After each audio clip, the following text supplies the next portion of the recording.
හායලනේ ඉතින් මේ තමා අර ඇම් වීඩියෝ එක බොට හරස ඇම් වීඩියෝ පාර්ට් 2 එක. ඉතින් මේකෙදි මම ගේනවා ඔයාලට ගොඩක් අය ප්‍රශ්න තියෙනවා මේකේ බේස් නැහැ. එතකොට මේක ෂුවර්ද වැඩ කරනවා මේක අනම්මනම් තිබ්බයි මම පාර්ට්ස් අඩුවෙන් පාවිච්චි කරපු නිසා මේක වැඩ කරනවාද බොරුවක්ද අනම්මනම් වගේ ගොඩක් දේවල් ගැන පොඩි කමෙන්ට්ස් ටිකක් තිබ්බා. ඉතින් ඒ නිසා මම පාර්ට් 2 එකක් ගේන්න හිතුවා. ඒ වගේම මේ වගේ පරණ සවුත් විච් බෆල් එකකට මේ වගේ එකක් බට් කරන්නේ කොහොමද කියන එකත් මම අද වීඩියෝ එකේදී ගේනවා. අපි එහෙනම් යමු වීඩියෝ එකට. ඉතින් අරනේ අදගොල්ල වෙනුවෙන් ගෙන වීඩියෝ එකට ස්පොන්සර් කරන්නේ JLC PCB වෙබ්සයිට් එක. ඉතින් ඔයාලට ස්පෙෂල් ඔෆර් එකක් වෙලා දිනවා. ලේයර් 4, 6, 8 වගේ PCBs $2ක් වගේ පුංචි මුදලකට ඕඩර් කිරීමේ හැකියාව තියෙනවා. ඉතින් ඔයාලා ගාව තියෙන ලොකු හීන හැබා කරගැනීමේ හැකියාව දැන් ඔයගොල්ලන්ට මේ වෙබ්සයිට් එක නිසා ලැබිලා තියෙනවා. ඉතින් ඔයාලට තියෙන ඔයගොල්ලෝ පුංචිම දෙයක් කරන්න තියෙන ඔයගොල්ලන්ගේ PCB ඩිසයින් එකෙන් හදාගත්ත ෆයිල් එක grabber ෆයිල් එකක් එළියට ගන්න. ඉතින් ඒක ඔයගොල්ලන්ගේ local hard disk එකෙන් මේකට අප්ලෝඩ් කරන්න විතරයි තියෙන්නේ. හරිම ලේසි. ඊට පස්සේ මෙයා ඔටෝ ඔයගොල්ලන්ට මේකේ සියලුම දේවල් ලබා දෙනවා. ඉතින් ඔයාලට පේනවා ඇති දැන් මේක අප්ලෝඩ් වුණාට පස්සේ ඔයාලට මෙතන ගොඩක් සෙටින්ග්ස් තියෙනවා. ඉතින් මේවා මම නම් සාමාන්‍යයෙන් තියන්නේ මේකේ ඔටෝම දෙන recommended file settings ටික තමයි. ඉතින් ඊට අමතරව ඔයාලට මේක ඕනෑම කලර් එකක් ඕගොල්ලන්ට නොමිලේ ලබා ගැනීම කියන 7-5ක්වත් ඇඩ් වෙන්නේ නැතුව ඔයාලට මේ කලර්ස් ලබා ගැනීම හැකියාව තියෙනවා. ඉතින් ඔයගොල්ලන්ට මතක ඇති මම ගොඩක් කලර්ස් වලින් මේ PCB ගෙනල්ලා තිනවා. ඉතින් ඒ වගේම ගොඩක් අය අහලා තිබ්බා මේ shipping methods මොනවද මම පාවිච්චි කරන්නේ. මම නම් පාවිච්චි කරන්නේ FedEx. ඉතින් ඔයාලට පුළුවන් ඊට වඩා අඩු මුදලකට තියෙන ඕනෑම shipping method එකක් පාවිච්චි කරන්න. ඉතින් ඊට වඩා shipping method වල සම්පූර්ණ ගාණ එකතු කරලා බැලුවත් ලංකාවෙන් නිෂ්පාදනය කරගන්නවට වඩා ගොඩක් අඩු මුදලකට ගන්න පුළුවන්. ඉතින් ඒ වගේම quality එක ගොඩක් high. ඉතින් අලුනේ මේකේ මම කලින් වීඩියෝ එකක් කරලා තියෙනවා මේක JLC PCB එකෙන් කොහොමද ඕඩර් කරගන්නේ. ඒ වගේම කොහොමද මේක බඩු ටික මම පාස් කරන්න නම් නම් ඒ ටික සියල්ල සහ මේක ගැන සම්පූර්ණ විස්තර කරපු වීඩියෝ එකේ link එක පල්ලෙහාම මම description එකේ දාලා තියෙනවා. ඉතින් අද මම ගේන්නේ මේක හදලා මේ වගේ amp එකකට බට් කරලා කොහොමද භාවිතා කරන්න කියන එක ගැන. ඉතින් මේකේ පළවෙනි වීඩියෝ එකේදී මම මේකට heat sink එකක් පාවිච්චි කරේ නැහැ. කෙලින්ම ඩ්‍රයිව් කරා මේ ට්‍රාන්සිස්ටර් ටික නිකම්ම තියෙනකොට. හැබැයි අද මම එහෙම කරන්නේ නැහැ. අද කෙලින්ම මේකට heat sink එකක් යූස් කරලා එහෙම තමයි පාවිච්චි කරන්නේ. ඉතින් මේකේ වොට් 400ක් කියන වොට් 200 channel දෙකක් තමයි තියෙන්නේ. මොකද ට්‍රාන්සිස්ටර් 8ක් තියෙන්නේ 4. හැබැයි මේක මාර quality හිතුවට වඩා. ඉතින් ගොඩක් අය තිබ්බා මේකේ බේස් නැහැ කියලා වගේ කතාවක් කියන ඇහුණා. හැබැයි මට නම් එහෙම අඩුවක් තිබ්බේ නැහැ. ගේ දෙදරන්න සවුන් තියෙනවා. ඉතින් මේක මම පළවෙනිටම කියන්නම් මෙතන ඉඳන් පටන් ගන්නම්. මෙතන මම ගොඩක් කම්පොනන්ට් පාස් කරලා නැහැ. මෙතන බ්‍රිජ් එක නැහැ, කැපැසිටර්ස් ටික නැහැ. ඒ ටික මම කිව්වා ඔයාලට පාස් ගන්න කියලා. ඉතින් මට ඒ ටික අවශ්‍ය වෙන්නේ නැත්තේ. මම මෙතන පෙන්නන්නම් මම මේකේ පිටිපස්සට ගිහිල්ලා දැන් මම මේකට තමයි මේ බට් කරන් තමයි මේ ඇම්ප් එක ඇත්තටම හැදුවේ. ඉතින් මෙතන ඔයගොල්ලන්ට පේනවා ඇති. මෙතන තියෙනවා මේකේ පරණ ඇම්ප් එක. මේ තියෙන මේකේ පරණ ඇම්ප් එක. මේ ඇම්ප් එකේ මේක මල කරදරයක් හැමදාම මේක රිපෙයාර් වෙනවා. මේ පාත් කැඩිලා මේකේ මේ මෙතන තියෙනවා මේ ඩ්‍රයිවිං සර්කිට් එක හැම වෙලේම අන්බැලන්ස් වෙලා ට්‍රාන්සිස්ටර් පිච් වෙනවා. ඉතින් ඒ නිසා තමයි මම මේකට අර බෝඩ් එක තියන්න හිතුවේ. ඉතින් මේකේ තියෙනවා මෙතන කැපැසිටර් ටිකයි.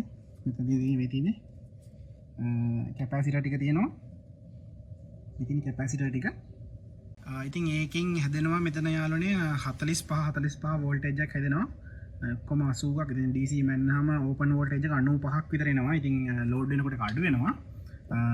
ඉතින් ඒ ටික මම කෙලින්ම අරන් තියෙනවා. මේ ගැටයක් දාලා තියෙන වයර් එක 0 එක, කළු එක මයිනස්, සුදු එක ප්ලස්. ඉතින් මේ වයර් හතරෙන් මම පවර් එළිය අරන් යන උඩට. ඉතින් මේ DC ගොඩක් දුර ගෙනියන එක එච්චර හොඳ වැඩක් නෙමෙයි.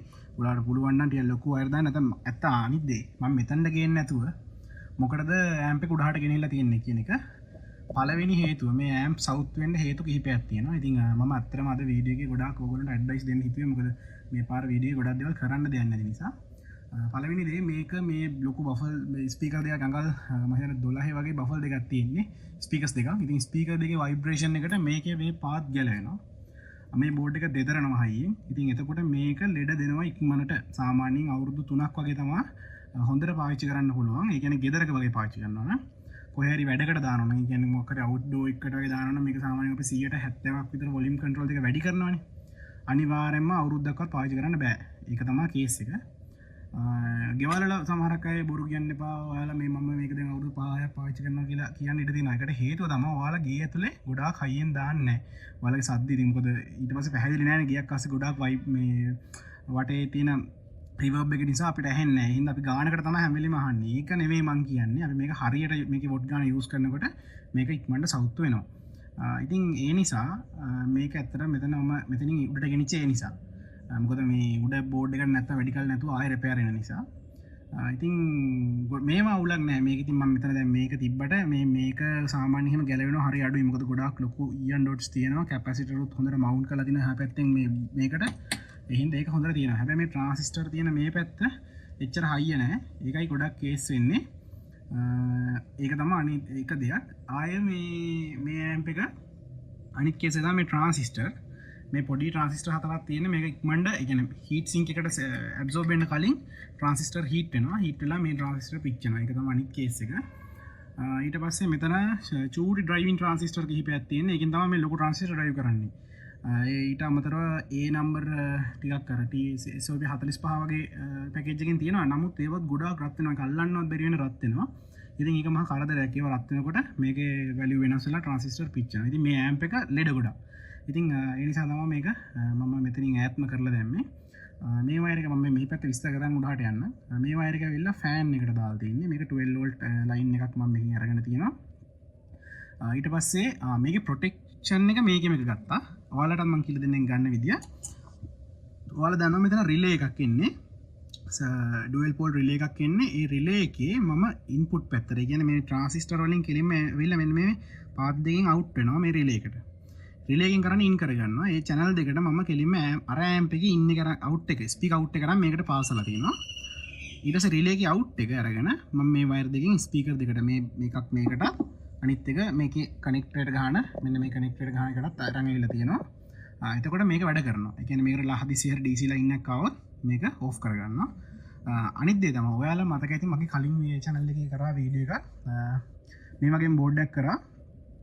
ඒක ඇවිල්ලා ප්‍රොටෙක්ටිව් එකක්. ඒක කට්ටිය අහලා තිබ්බා ග්‍රවුන්ඩ් එකට දාපුවාම මයිනස් වෝල්ටේජ් එකක් ආවොත් මොකද කරන්න කියලා. ඉතින් මතක තියාගන්න මට ඒක එදා කියන්න බැරුණා. මේ මයිනස් වෝල්ටේජ් එන ඇම්ප්ලිෆයර්ස් වලදී ඔයාලා ග්‍රවුන්ඩ් එක වෙනකොට පාවිච්චි කරන්න ඕනේ 0 එක නෙවෙයි. මෙන්න මේ 0 එක නෙවෙයි. මෙන්න මේ මයිනස් එක. ඒ කියන්නේ ඍණ 45 තමයි පාවිච්චි කරන්න ඕනේ ග්‍රවුන්ඩ් එක වෙනකොට. හැබැයි මේ ග්‍රවුන්ඩ් එක මේ ග්‍රවුන්ඩ් එක එකතු කරන්න එපා. මේ ග්‍රවුන්ඩ් එක විතරක් මේ බෝඩ් එකට දෙන්න. මොකද අපි දන්නවා ඒක අර ෆෑන් කන්ට්‍රෝල් එකට එන ග්‍රවුන්ඩ් එකත් එකට එකතු වෙලා තියෙන්නේ. නමුත් ඒ ග්‍රවුන්ඩ් එකයි මේ ග්‍රවුන්ඩ් එකයි එකතු වුණාට මේ රින එකයි මොකද එකතු වුණාට ප්‍රශ්නයක් නැහැ. හේතුව ඒ දෙක වෙන වෙනම සප්ලයි දෙන්නේ. අපි දන්නවා මේකේ කවදාවත් මේකෙන් අඩු කරලා ගන්න. මේකෙන් අඩු කරන්නේ කවදාවත් මේ ෆෑන් වලට එහෙම මේ වෝල්ටේජ් එක අඩු කරලා ගන්න එපා. රෙක්ටිෆයර් අනම්මනම් දාලා මේ මොනවද රෙගියුලේටර් දාලා අඩු කරන්න එපා. ඒකට වෙනම දැන් මේකෙත් එනවා එහෙම. දැන් මේකේ වෙනම මේ ඇම්ප් සෙක්ෂන් එකට මෙතන මේ නිල් පාට වයර් තුනෙන් 0 එකයි ප්ලස් මයිනස් වෝල්ට් 45 45 එනවා. ඊට අමතරව මේ කහ පාට ලයින් එකෙන් 12 වෝල්ට් ලයින් එකක් තමයි එන්නේ. ඒක වෙනම ට්‍රාන්ස්ෆෝමරේ ටැප් ඉන් එකක් කොතලා තියෙන්නේ. ඒතකොට මේ ග්‍රවුන්ඩ් එකයි මේකේ මයිනස් 45 එකතු වුණා කියලා මුකුත් වෙන්නේ නැහැ. මොකද මේ දෙක සෙපරේට් තියෙන නිසා. මතක තියාගන්න. ඒ හින්දා ඔයාලා මතක ඇතුව මේ රිලේ ප්‍රොටෙක්ෂන් වලට දානකොට මේ මෙතන මෙන්න මේ වයර් එක තමයි පාස් කරන්න ඕනේ. ඒ කියන්නේ බ්‍රිජ් එකේ එන රින. බ්‍රිජ් එකේ එන රින තමයි අර බෝඩ් එකේ රිනට පාස් කරන්න ඕනේ. එතකොට මේ වැඩේ හරි. ඊළඟට මේකේ මම හීට් සිංක් එකට පාවිච්චි කරලා තියෙන්නේ පරණ සබ් ඇම්ප් එක ප්ලේට් එකක්. මේක ඇත්තටම මදි. මේකට ඔයාලට ලොකු හීට් සිංක් එකක් පාවිච්චි කරන්න. ඉතින් මම මේක මදි නිසා මේකට ඇක්ටිව් කූලින් දාලා තියෙන්නේ. ඒකට මෙන්න මේ වගේ බ්ලෝවර් ෆෑන් එකක් දාලා මේ වගේ තහඩුවකින් මේකට කෙලින්ම ඩිරෙක්ට් කරලා තියෙනවා හුලම් පාර එළියට එන්නේ. ඊට පස්සේ මෙන්න මෙතනින් එළියට රන් තියෙනවා. ඉතින් ඔයාලා බලනවා ඇති මේකත් දැන් අස්සේ ඔබනවා නම් ඇයි වයිබ්‍රේට් වෙන්නේ නැත්තේ කියලා. ඒකට හේතුව තමයි මේක මම දැන් මේ පාර දාන්නේ මෙන්න මේ අස්සට. මෙන්න මේ අස්සට දාන්නේ. මේක පල්ලෙහා තියෙන බෆල් එකෙන් සෙපරේට් වෙලා තියෙන්නේ. එතකොට අවුලක් නැහැ. මෙතන ඔයාලට පේනවා ඇති මම පොඩි වලක් කාරලා තියෙන හුලම් පාර එළියට යන්න. එතකොට දැන් හුලම් පාර එළියට යන නිසා අවුලක් නැහැ. මොකද කලින් පාර එනකොට මෙන්න මෙතනින් වහලා තියෙන්නේ. කිසිම තැනක් නැහැ මේකේ හුලම් පාරක් එළියට එන්න. මේක රත් වෙනවා ඇතුලේ. මේ ඇණයක් එහෙම අල්ලන්න බෑ. මේ හීට් සින්ක් එක මවුන්ට් කරලා තියෙන ඇණේ එහා පැත්තේ ප්ලේට් එකෙන් ඇණයක් එහෙම අල්ලන්න බෑ. අත පිච්චෙන තරමට රත් වෙනවා. නමුත් දැන් මේක එහෙම වෙන්නේ නැහැ. මොකද හුලම් ටික ඔක්කොම බෝඩ් එකෙන් එළියට යන නිසා. ඉතින් ওই ටික තමයි වැදගත්ම ටික කියන්න තියෙන. ඉතින් මෙතන මේ දාලා තියෙනවා පොඩි පතුරු කෑලි නම්මනම් ගහලා මම මේක හොඳ ටෆ් වෙන්න මවුන්ට් කරලා තියෙනවා. ඒ වගේම දැන් මවට වෙනද මේක වැනෙනවා. ඉතින් මේක වැනෙන්න බෑ. මේකත් ඇතුලේ සෙට් වෙන්න ඕනේ. මම මේ වලට වීඩියෝ කර පෙන්නන්න ඕනේ. එළියට අරන් තියෙන්නේ. මේ ඔක්කොම මේක ඇතුලට බෆල් එක ඇතුලට දැම්මට පස්සේ හොඳට යක්ෂ විදිහට හයි වෙලා තියෙනවා. මේවා එකක්වත් හෙල්ලෙන්න බෑ. මතක තියාගන්න එක නැත්නම් ට්‍රාන්සිස්ටර් එකේ එක පින් එකක් හරි කැඩුනොත් අනිවාර්යයෙන්ම ඉතුරු ට්‍රාන්සිස්ටර් ටිකක් යනවා. ඒ හින්දා මතක තියාගන්න ඒවා ඔළුවේ තියාගෙන වැඩ කරන්න ඕනේ. අපි එහෙනම් දැන් try කරලා බලමු මේකෙන් ටෙස්ට් කරලා මේක පොඩ්ඩක් මේ පැත්තට හරව ගන්නම් මම. මේ ඉරේලිය වඩන හින්දා තමයි අනිත් පැත්ත හරවලා තිබ්බේ. දැන් අපි මේක දාමු. ඒ වලට පේන ඇති මේකේ රිලේ ප්‍රොටෙක්ෂන් අඩ කරනවා. ඒ කියන්නේ ඩොග් ගාලා සද්දයක් එහෙම ඇහුනේ නැහැ. අර කලින් ඔයාලට කලින් වීඩියෝ එක මතක ඇති සප්ලයි දුන්න ගමන් මේකෙන් ඩික් ගාලා සද්දයක් එනවා. ඒකට හේතුව ඩිරෙක්ට් ආවොත් අනිවාර්යයෙන්ම DC ලයින් එක එකපාරට ඇවිල්ලා තමයි ඇම්ප් එක ඔන්න එන්නේ. ඉතින් දැන් එහෙම වෙන්නේ නැහැ. දැන් ඔයාලට පේන ඇති ඔෆ් කරනකොට ඇහෙන්නේ කනෙක්ෂන් තියෙන හින්දා ඒක නම් ප්‍රශ්නයක් නැහැ. ඔෆ් වෙනකොට ඇහෙනකොට හැබැයි ඔන් කරනකොටම බලන්න ඔයාලට පේන ඇති මේ ඔන් කරලා තියෙන්නේ. හැබැයි සද්දයක් ඇහුන්නේ නැහැ. පස්සේ තමයි රිලේ එක අල්ලන්නේ. ඉතින් ඒක මම පල්ලෙහා තියෙන රිලේ මොඩියුල් එක ගත්තා. මගේ එකෙත් ඒ ඔප්ෂන් එක ඒ විදිහටම තියෙනවා. මම කලින් වීඩියෝ එක මම ඒකේ ලින්ක් එකක් ඩිස්ක්‍රිප්ෂන් එකේ දාලා තියන්නම්. මම හදපු රිලේ ප්‍රොටෙක්ෂන් එකෙත් ඒක ඒ විදිහටම තියෙනවා. ඉතින් මේකේ මම දැන් බ්ලූටූත් දාන්නම්.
ඔයාලට තේරෙන්නේ නැති පට්ට සවුන්ඩ් ක්වොලිටි මේ අරක දෙදරනවා අපේ ගේට් ටු ඩර් ගාලා. ඉතින් අනිත් එක පන්සල ළඟ ඒ හින්දා ගොඩක් හයියෙන් දාන්න බෑ.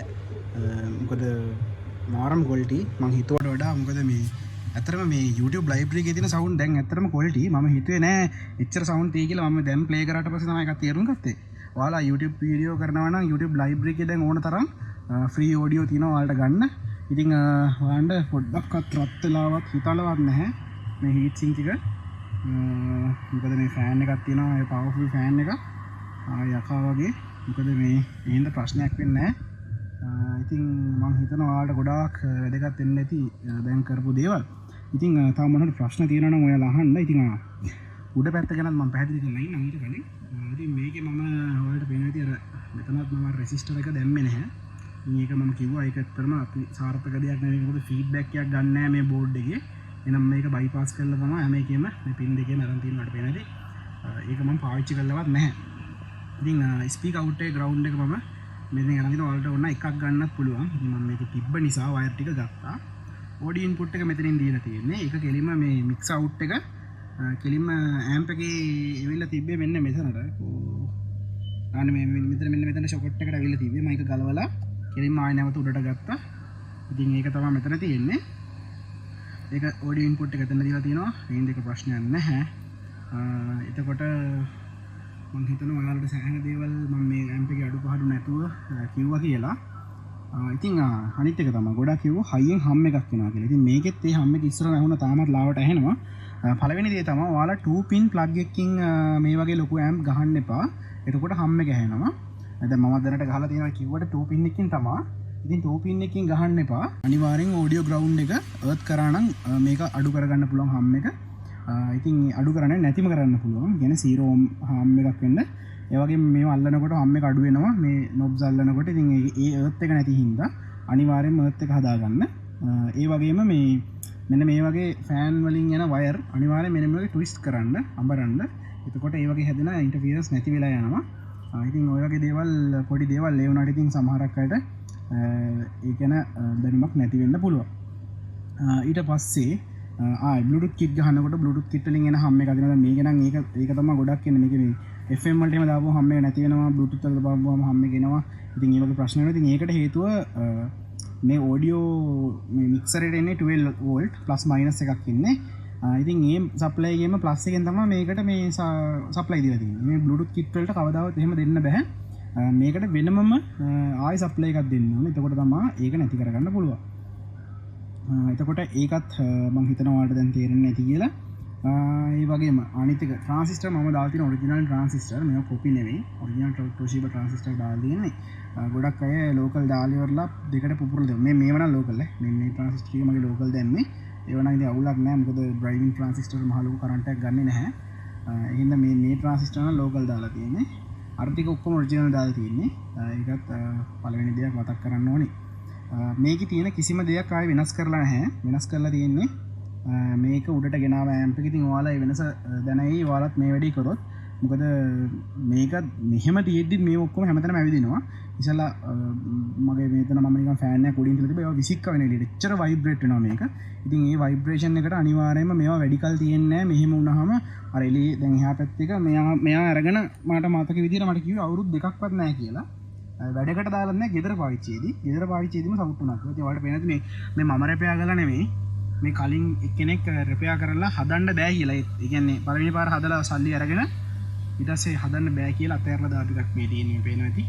හැමදාම පාසල ඉතින් මමත් try කරා. ඉතින් මේක කරන්න බෑ. මොකද මට මෙහෙම දැක්කහම එපා වෙනවා වැඩේ. ඉතින් ඒ නිසා තමයි මේ වගේ ඇම්ප් එකක් තියමු කියලා වැඩේට බැස්සේ. කොල්ලක් ඇවිල්ලා පොඩ්ඩක් ඩිස්ටර්බ් වුණා. සෝරි. ඉතින් එහෙනම් මම හිතනවා ඔයාලට දේවල් ගොඩක් ඉගෙනගෙන මම තුන් පාරක් හතර පාරක් ඒකම කිව්වද කොහෙද. අද ඇත්තටම මේක හින්දා මගේ ඔළුවේ ඔක්කොම කලවම් වෙලා තිබ්බේ. මොකද මේක කරගෙන ගන්නත් ඕනේ. මේක කස්ටමර් ටිකක් හදිසි කරා වැඩි. ඉතින් එයාට මේක බාර දෙන්නත් ඕනේ. ඒ වගේම දැන් ඔයාලට වීඩියෝ කරන්න තෝරන හින්දා පොඩ්ඩක් මම හිතනවා වීඩියෝ එක හොඳටම වෙන්න නැති වෙයිද කියලා මම දන්න විදිහට. හැබැයි ඔයාලට දේවල් ගොඩක් අද කියලා දෙන්න නැති කියලා හිතනවා. ඒ වගේම අද පුළුවන් නම් මට කමෙන්ට් වල දාන්න ඔයාලට ඊළඟට මොන හරි අවශ්‍ය බෝඩ්ස් මොන හරි තියෙනවද? ඒ වගේම ඔයාලට මොන හරි ඩිසයින් කරගන්න උවමනා දේවල් තියෙනවා කියලා. අනිත් එක එක්කෙනෙකුට හරියන්න ඇඩ්වාන්ස් සර්කිට් මම හදන්නේ නැහැ. මොකද මම දාන වීඩියෝ එක හැමෝටම වැදගත් වෙන්න ඕනේ. ඒ හින්දා පුළුවන් තරම් ඔයාලට සරල දේවල් ඉල්ලන්න. මොකද හැමෝටම අවශ්‍යයි. කියන්නේ කොමන් ඒවා අවශ්‍යයි. මොකද මටත් ඇත්තටම දැන් අදහස් වලින් රනින් අවුට්. මොකද ගොඩාක් දේවල් ඔයාලට මම මේ වෙනකොට කරලා ඉවරයි. ඉතින් තව මොන හරි ඕන නම් කියන්න. මොකද අපිට JLC එකේ තියෙන ස්පොන්සර්ෂිප් එකකින් අපිට කරගන්න පුළුවන් දේවල් තියෙනවා නම් මටත් ඒ බෝඩ් ඔයාලට ගෙනල්ලා ඒ ගැන පැහැදිලි කරලා දෙන්න පුළුවන්. එහෙනම් යාළුවනේ මම හිතනවා මේ වීඩියෝ එක මෙතනින් නවත්තන්න. එහෙනම් අලුත් වීඩියෝ එකකින් හම්බ වෙනකම් අපි යනවා. peace.